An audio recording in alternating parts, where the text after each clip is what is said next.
Matt Kim of IGN published an article titled "People Don't Want to Hear About Grand Theft Auto 5 Anymore."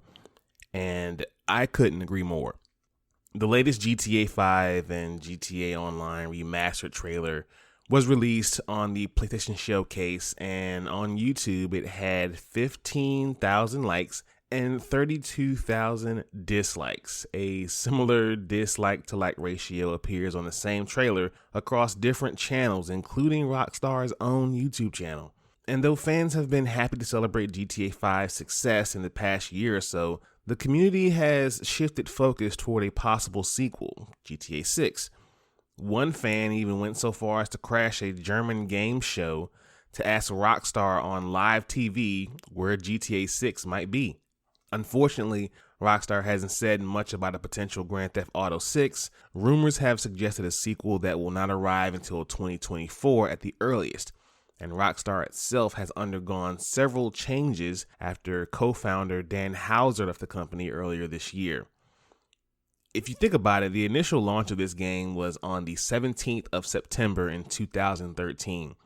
That means this Friday, this game will have been out for 8 years and has went across 3 console generations without an official mention of a follow-up from Rockstar. That is nuts. I mean, like I said before in my okay real quick video, it's crazy that we have waited such a long time for an official follow-up from this game. It's been way too long. And Rockstar, y'all not even talking about it. It's almost like you don't have plans. Now, don't get me wrong. I understand that silence can be golden. It's like, oh my God, they're cooking up something. They gotta be. But it's on PS5 now. This game came out in PS3. Y'all gotta do something. Y'all gotta give us something. Like, at least make a tweet saying, yes, we are working on GTA 6 as we speak. That would be enough. Yeah, really. It really would be enough. But you can't just keep feeding us Trevor, Michael, and Franklin and expect us to get out of bed for this. We're just not excited about it anymore. And until you give us something to get excited about, I know this gamer is just not excited. Sorry, but not sorry. Ladies and gentlemen, blurds and nerds, freaks and geeks, this is Do You Speak Geek, episode 94.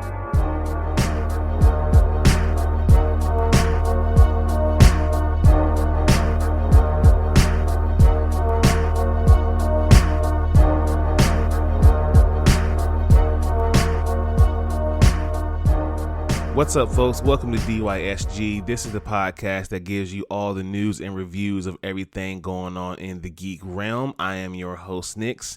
Shout out to everybody who has been rocking thus far. And if you are new to the show, welcome to Do You Speak Geek. Shout out to Spreaker. That's the home team. You guys are probably listening on Spreaker right now. But if you're not, you're probably listening on other podcast outlet or application, because we're everywhere. So wherever you get your podcast, please be sure to search for Do You Speak Geek and hit that subscribe for me. DoYouSpeakGeek.com, the central hub for everything DYSG, y'all. We got it all. We got blogs, we got videos, we got our social media, we got the podcast there too. We even got merch. So please hit up DoYouSpeakGeek.com. Save it as a favorite. I would greatly appreciate that. Follow us on social media, Facebook at DYSGFB, Twitter at DYSG_tweets, and Instagram at Do You Speak Geek.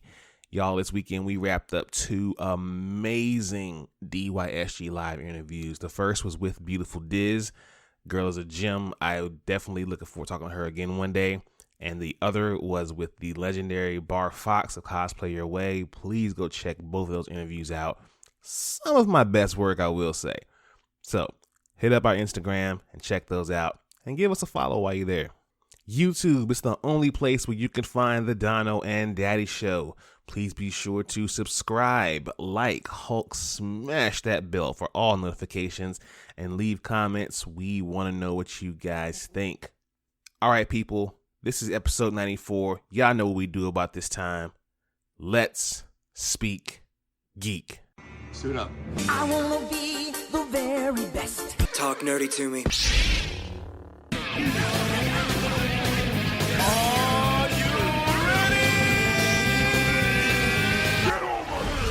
All right, geeks, let's hit these reviews coming at you at rapid fire. Malignant. Though often a treat to look at, Malignant's shortcomings are just a little too distracting for its staying power. James Wan has had more success with lower budget horror films. This one just wasn't it. And I kind of had a feeling because it's called Malignant. I just hate that word anyway, so I had a feeling it was a bad omen on the movie. That's just me. Last week we gave you the Samsung Galaxy Z Fold. Now we're gonna review the Samsung Galaxy Z Flip. The Flip.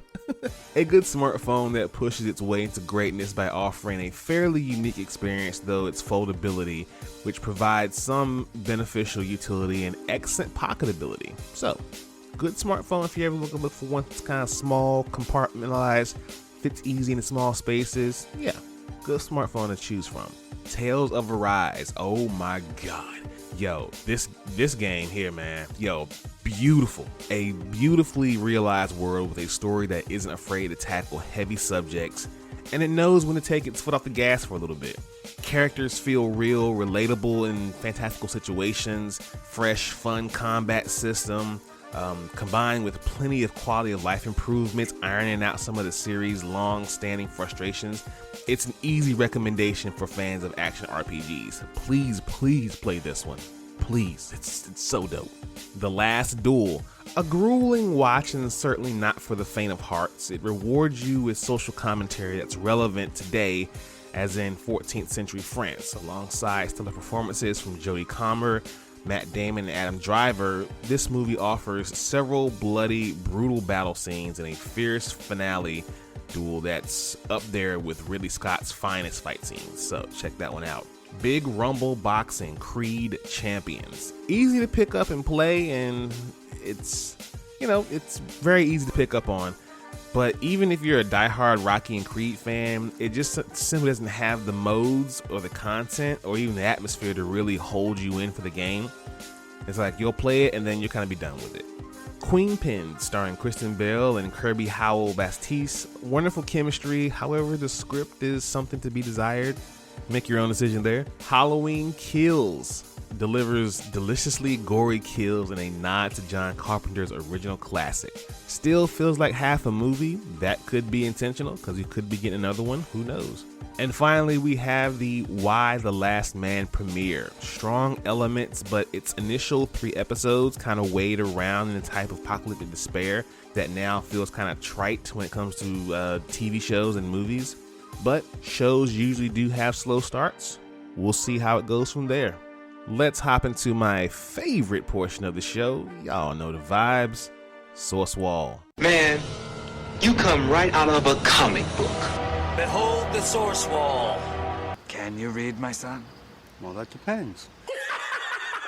There is nothing wrong with reading a story and looking at the pictures. Enough said, Stan. Let's hop into that pull list. We got Fantastic Four number 35. The entire Kang bloodline is out to destroy every era of the Fantastic Four.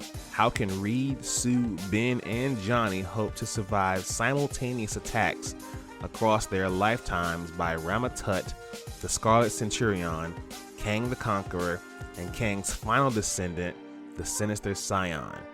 Join the Fantastic Four and some special surprise guests as John Romita Jr. returns to Marvel and joins forces with writer Dan Slott. Yo, that's a duo right there. For this celebratory adventure, Marvel's first family will literally never be the same. Plus, Mark Waid and Paul Renard deliver dramatic new insights into the origin of the fabulous foursome in an all-new anniversary tale. Anniversary issue here, check that out if you're a big fan of Fantastic Four. X-Men, The Trial of Magneto number 2, Habeas Corpus. Heroes of the Marvel Universe came to Krakoa for a memorial. Now they've got to fight. Magneto pushes Krakoa and the Council to the brink. Also, there's something wrong with the body. Wonder what that could be. I know. Maybe you should too. Batman 89 #2, a showdown in Burnside leaves both Batman and the Gotham Borough reeling. As the community rallies together behind Harvey Dent, can Bruce find a way forward for both Batman and the city? We shall see. Speaking of Batman, I am Batman. No, not me, but there's a book called I Am Batman. So, yeah. In the throes of future state, the streets of Gotham City cry for justice, and Jace Fox answers the call. With a new and improved Batsuit, Jace hits the streets to inspire and protect. As he follows the trail of the voice of misinformation and violence, the anarchist anti-Oracle, can the new Dark Knight counterbalance their plan to inspire armed rebellion in the citizens of Gotham? Can one man inspire the city? We shall see.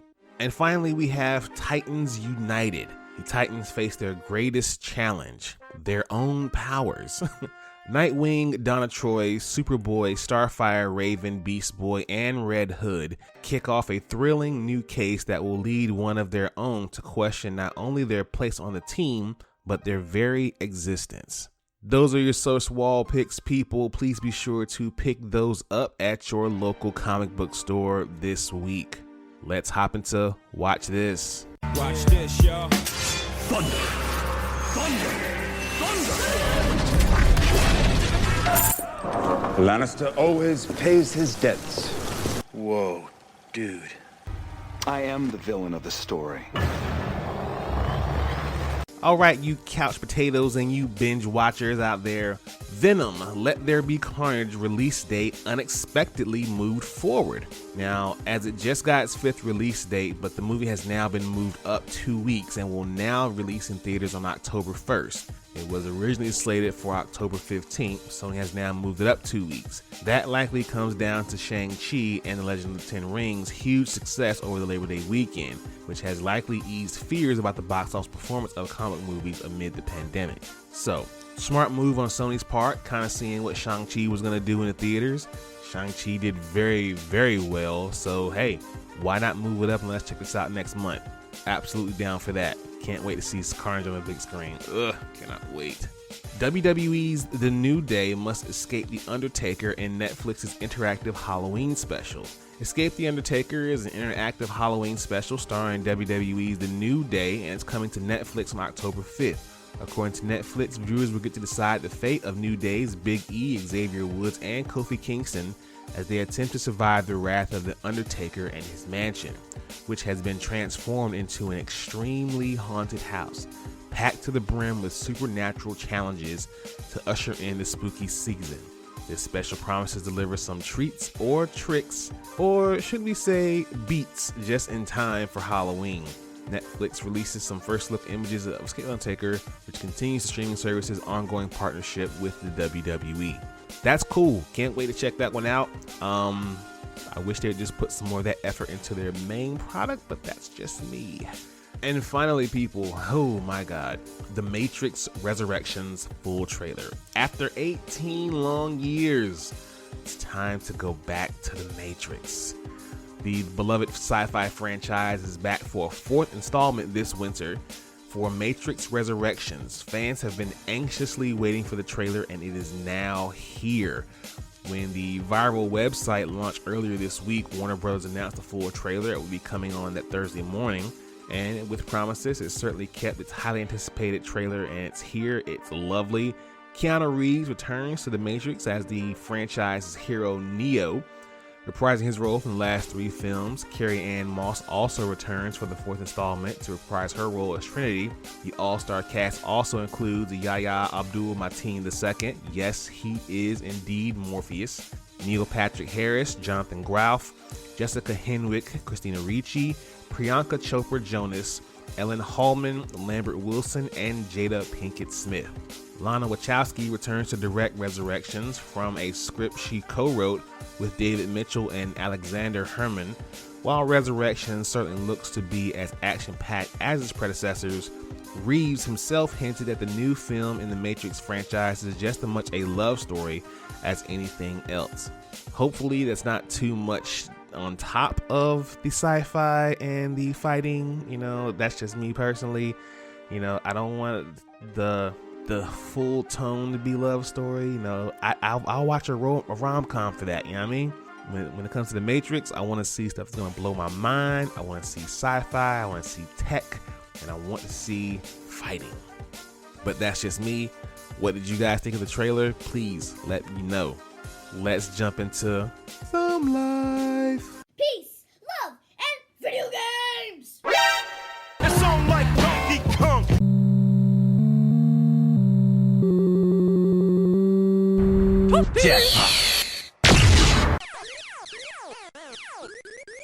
That man is playing Galaga.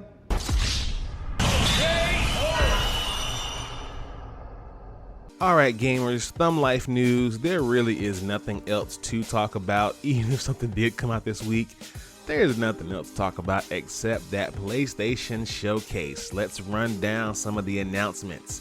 God of War Ragnarok, the sequel to 2018's God of War, finally got a gameplay trailer, and it's showing Kratos and Atreus bickering as ever, and of course slashing their way through enemy hordes. It looks like a much more beautiful continuation of where the last game left off.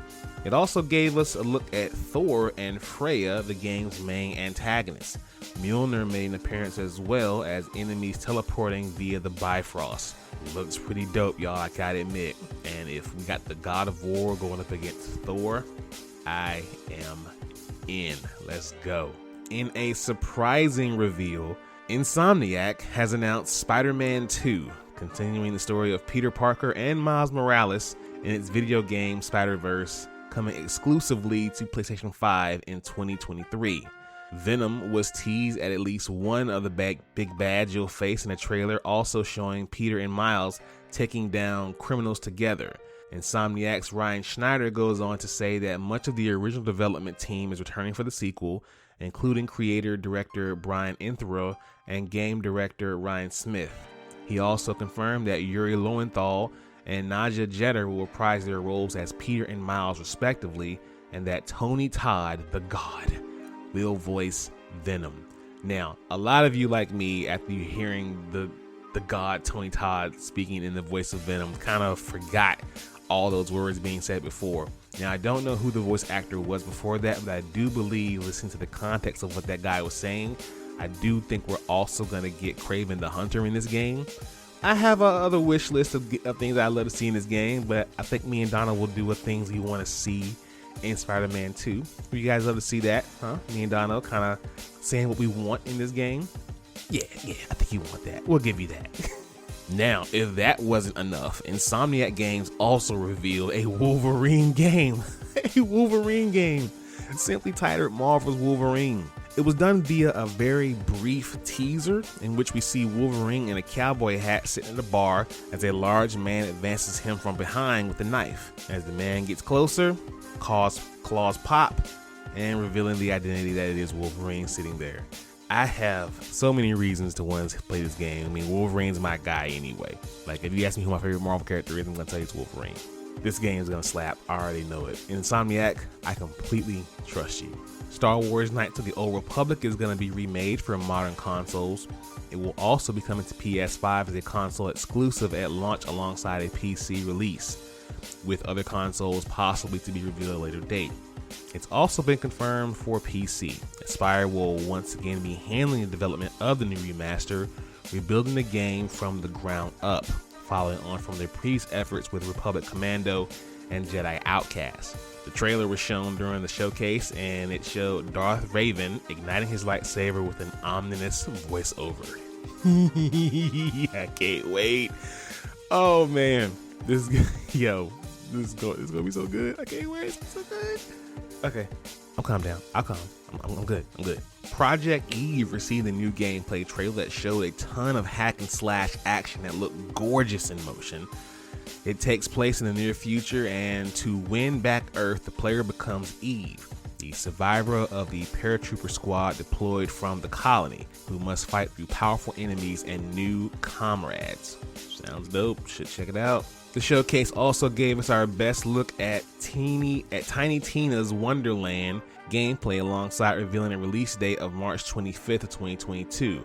We catch a glimpse of some of the epic settings of Tiny Tina's Wonderland, which include everything from majestic towns to mushroom fortresses, foreboding fortresses, and more. There will also be an interactive tabletop zone which players can explore as they discover dynamic encounters and traverse between all key locations. Beautiful looking game, beautiful looking game.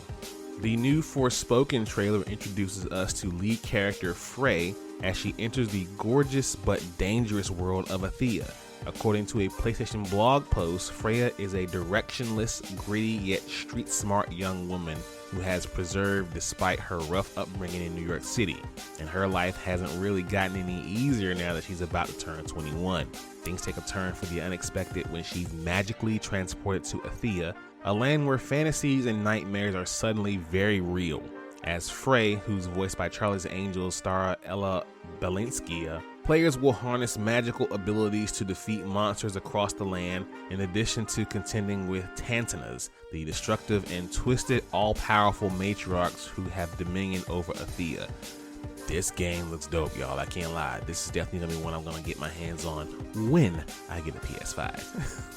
After being announced earlier this week, Alan Wake Remastered was officially shown off in a trailer during the showcase with a release date set for October 5th of this year. It will include both the base game and its 2 expansions, the Signal and the Rider.